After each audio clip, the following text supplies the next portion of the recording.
Well, welcome back to the next big story as we get pivotal updates on NextPlat, a global consumer products and services company providing healthcare and technology solutions through e-commerce and retail channels worldwide, trading on the NASDAQ under NXPL. This interview is disseminated on behalf of NextPlat, and we're privileged to be joined by David Phipps, the CEO. First and foremost, welcome, sir.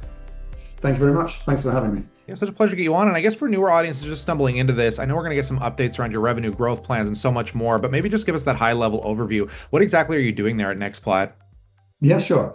We label ourselves as a global consumer products and services company. We operate through two segments, healthcare and e-commerce.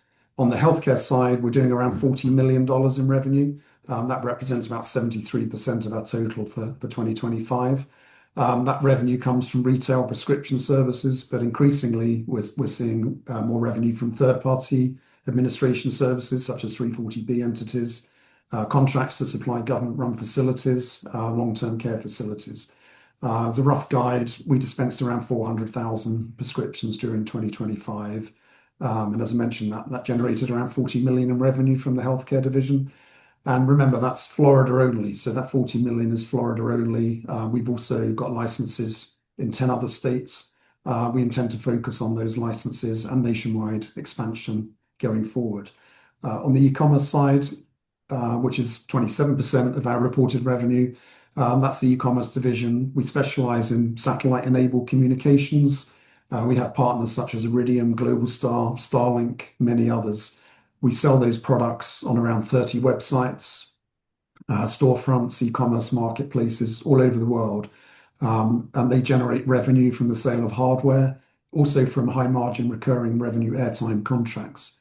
So we have a truly global reach. During 2025, we generated revenue 24/7, and customers that we generated that revenue from in more than 150 countries.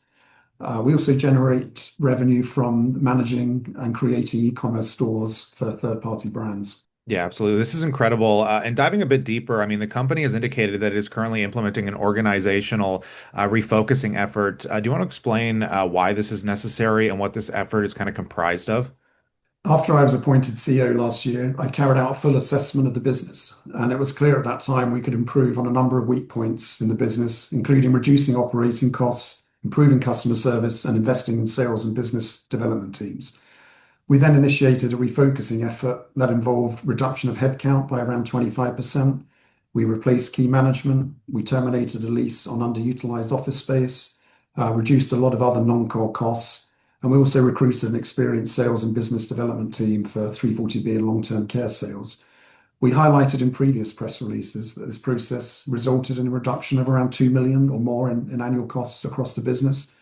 We're now beginning to see the benefits of that, and we've mentioned that in some of our previous press releases. We've got improved customer service, reduced operating expenses, significantly improved margins, and a dramatic turnaround in 340B revenue and contract revenue. Yeah, and I want to dive into that contract revenue with the 340B because it's expected to increase what more than 90%. Can you kind of speak to what's driving that momentum? Yeah, sure. We believe the 340B market represents a very lucrative opportunity for NextPlat. Since I was appointed CEO last summer, we focused on driving growth in that area. So as I say, we've improved the customer service, including the introduction of 24/7 pharmacy services. We've implemented senior management changes, including the appointment of a highly experienced VP of Healthcare Operations, and we've recruited a business development team. Now we're seeing former customers return, and we're signing up new ones regularly. So the result of those efforts is a near 100% increase actually in high margin 340B prescription numbers, which we hope will build on this year.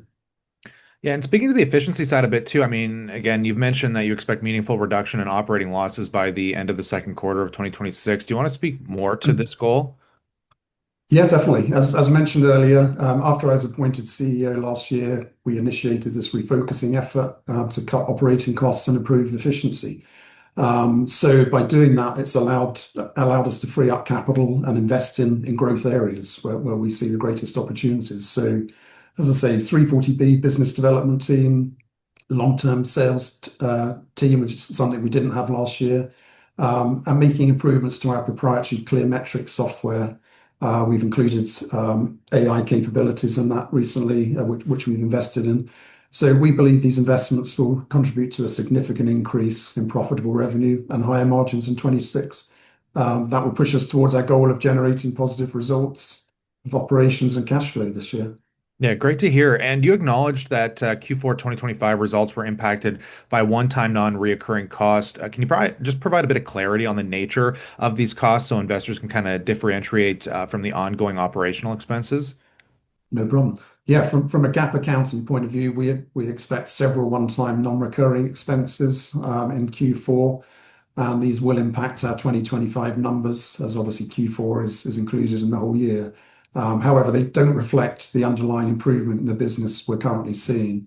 So as a guide, these one-time costs include litigation settlements and the associated legal fees, all one time in Q4, termination fees on our unutilized office space, and also a crossover period on paying some discontinued employees while we're also paying their replacements. So they're all one-time, non-recurring events that we won't see in Q1.